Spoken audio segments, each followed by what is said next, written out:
Assalamualaikum warahmatullahi wabarakatuh.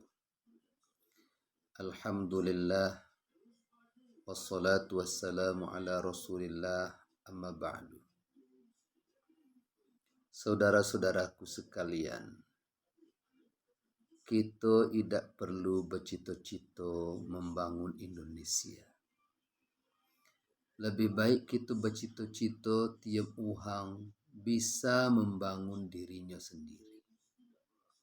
Setidaknya kita punya daya tahan pribadi terlebih dahulu. Karenanya sebelum kita memperbaiki keluarga dan lingkungan, sebaiknya kita mengetahui kekurangan diri kita.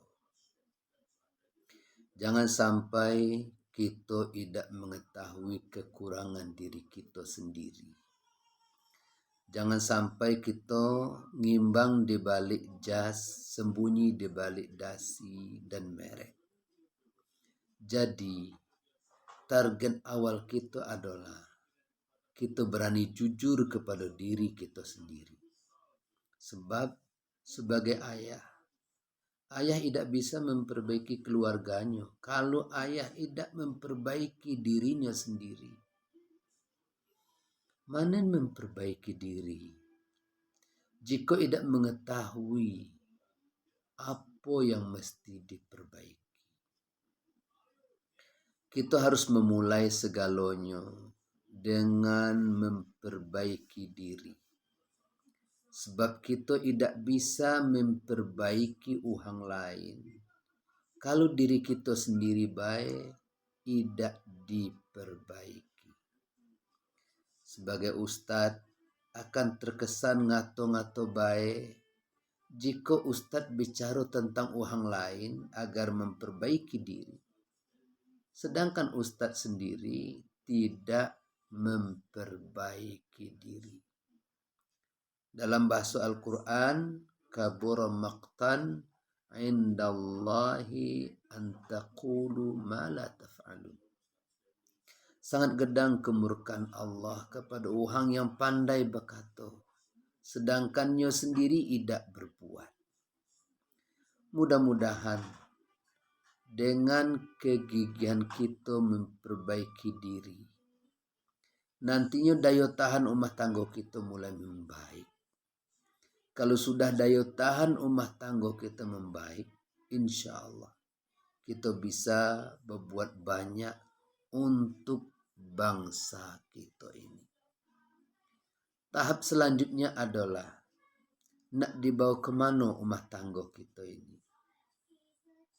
Apakah nak bermewah-mewahan, nak pamer bangunan dan kendaraan, atau rumah tangga kita ini adalah rumah tangga yang punya kepribadian yang nantinya akan menjadi nyaman. Jangan sampai rumah tangga kita menjadi rumah tangga yang hubbud dunia. Karena segala penyakit akarnya dari cinta dunia. Orang Minin menyebutnya materialistis. Bangsa kita ini bisa roboh karena pecinta dunianya terlalu banyak. Acara TV menak kita menjadi yakin bahwa dunia ini alat ukurnya adalah materi. Pelan tapi pasti. Kita harus mulai mengatakan dunia ini tidak ada apa-apanya. Di dunia ini kita hanya singgah sebentar. Dengan konsep yang kita kenal, yaitu rumus tukang parkir. Kimaklah balik rumus tukang parkir. Tukang parkir ada uto tidak sombong, utonya ganti-ganti tidak takabur, diambil suah-suah utonya sampai habis, tidak sakit hati. Pio karena tukang parkir tidak merasa nyotuan uto. Tukang parkir hanya merasa dititipi utuh. Ketika ngimak orang kaya biasa baik. Karena sama baik. Cuma numpang di dunia ini. Jadi Idak menjilat kepada uang kayu, kepada atasan idak minder. Saudara-saudaraku sekalian dirahmati Allah, kita tidak perlu bergantung kepada dunia. Tidak boleh tamak, jangan licik, dan tidak serakah. Hiduplah sederhana dan proporsional. Minin ekonomi kita lagi susah. Ini momentum kita evaluasi diri. Harga kebutuhan pokok naik, harga kulit manis anjlok. Kecemasan uang meningkat. Nak naik berapa baik harganya, tidak apa-apa. Yang penting telok kita beli. Jika tidak terjangkau, jangan dibeli. Yang penting adalah kebutuhan standar tercukupi. Uang yang sengsara bukan tidak cukup, tetapi uang yang sengsara karena kebutuhannya melampaui kemampuannya. Padahal Allah menak itu lengkap dengan rezekinya. Dan siapa yang dekat dengan Allah dan yakin segala sesuatu Allah Tuhan, insya Allah dicukupi oleh Allah. Jadi kecukupan kita bukan banyak kepeng, tapi kecukupan kita itu bergantung dengan keyakinan kita kepada Allah dan berbanding luhur dengan tingkat tawakal kita kepada Allah. Allah berjanji, ana inda dhanni abdi. Aku adalah sesuai dengan prasangka hambaku. Jadi jangan panik. Yang mana kita terjamin adalah ketawakalan kita. Iman landasannya. Musibah bagi kita kalau hilangnya iman di hati.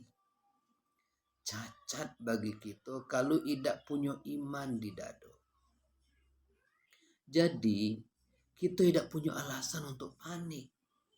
Kita tidak bisa memastikan yang terbaik terjadi pada diri kita. Tapi kita bisa berusaha agar menjadi yang terbaik bagi diri kita. Yang harus kita jadikan rahasia kecukupan kita adalah ketawakalan kita, prasangka baik kita kepada Allah, dan syukur kita. La in syakartum la azidannakum. Siapa yang pandai mensyukuri nikmat ngan ado, Allah akan membuka nikmat ngan belum ado. Jadi jangan takut dengan yang belum ado. Syukuri yang sudah ada. Allah berikan yang belum ada, insya Allah. Jadi daripada kita sibuk memikirkan harga barang naik, kulit manis murah, lebih baik memikirkan manen mensyukuri yang ada. Jangan berpikir nikmat itu kepeng baik. Kepeng bisa jadi fitnah kalau tidak ada iman. Dengan ado kepeng digunakannya membuat dosa. Yang namanya nikmat itu adalah sesuatu yang dapat menakito dekat dengan Allah. Jangan hidup israf, yaitu hidup berlebihan, boros, dan bermewah-mewahan. Hati-hati kalau kita suka hidup mewah. Pio, ingat, setiap Allah bagi kita rezeki itu ada hitungannya. Orang yang terbiasa hidup glamor, hidup mewah, yang senang kepada merek, khawatir akan menderita karena hidupnya akan membutuhkan biaya tinggi. Pasti merek itu akan berubah-ubah. Tidak akan terus sama dalam 20 tahun. Harus siap menderita Karena akan mengeluarkan biaya banyak untuk mengejar kemewahannya, menjagonya, dan perawatannya. Juga akan disiksa oleh sifat ria. Makin mahal harganya, tingkat pamernya makin tinggi.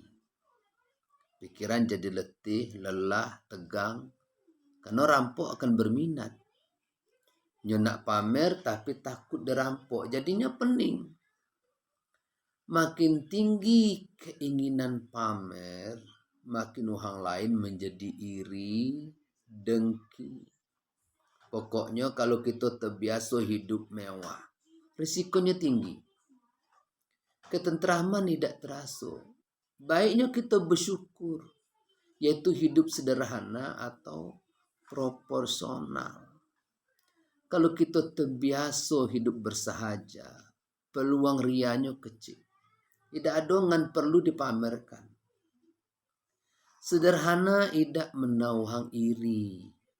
Dan anehnya, orang yang sederhana itu punya daya pikat tersendiri. Pejabat yang sederhana dipandang positif oleh masyarakat. Artis yang soleh dan sederhana selalu menarik decak kagum. Ulama yang sederhana itu juga menarik simpati umat. Nabi Muhammad SAW tidak punya singgasana, tidak ada istana, bahkan tanda jasa sekalipun tidak ada Nabi. Hanya memakai surban, tapi tidak berkurang kemuliaan Nabi sedikit pun sampai minim. Ada orang kaya yang dapat mempergunakan kekayaannya, rendah hati, dermawan. Tapi ada juga orang kaya menjadi hina gara-gara pelit dan sombong. Di sisi lain ada orang miskin nak kelihatan kaya. Inilah yang akan menderita. Segala sesuatu dikenakan, segalanya dicicil, segalanya dikredit. Ada juga orang miskin tapi tidak meminta-minta. Jadi terjaga harga dirinya. Mulai minin tidak perlu tergiur untuk membeli yang mahal-mahal di luar jangkauan kita, yang bermerek. Islam mengajarkan jangan sampai mubazir. Rasulullah SAW itu kalau makan sampai nasingan terakhir juga dimakan. Karena siapa tahu disitulah barokahnya. Kalau kita ke undangan pesta, jangan ngambil makanan berlebihan. Lahba mumbung dalam pinggan. Segala yang ada diambil. Waktu makan tidak dihabiskan. Separuh makanan tersisa. Akhirnya mubazir. Orang yang datang belakangan tidak dapat gulai dan kinconyo. Ini sangat tidak islami. Memang kita enak baik rasanya. Tapi demi Allah, itu pasti dituntun oleh Allah. Dan itu mempengaruhi struktur rezeki kita. Karena kita sudah kufur nikmat. Kita harus bisa mempertanggungjawabkan setiap perbuatan kita. Karena tidak ada yang kecil di mata Allah. Segalanya dihitung oleh Allah. Ini penting kalau kita ingin barokah rezekinya. Kalau merokok, biaya yang kita keluarkan gedang hanya untuk nyampa asap jak mulut kita. Mubazir. Seharusnya sudah saatnya berhenti merokok. Cobalah ingat ini rezeki pemberian Allah. Ini pelajaran supaya hidup kita dijamin oleh Allah. Harta, tabungan tidak menjamin hidup kita. Kalau Allah ingin membuat penyakit seharga 2 kali tabungan kita, sangat gampang bagi Allah. Tidak ada yang dapat menjamin kita kecuali Allah. Oleh karena itu, jangan merasa aman dengan punya tabungan, punya tanah, punya warisan, merasa aman. Dengan gampang Allah dapat mengambil itu galau tanpa terhalang. Aman itu justru kalau kita bisa dekat dengan Allah. Mailah hidup hemat. Tetapi hemat bukan berarti pelit. Tapi hidup proporsional atau adil dan sederhana. Boleh kayo, tapi tetap sederhana. Wassalamualaikum warahmatullahi wabarakatuh.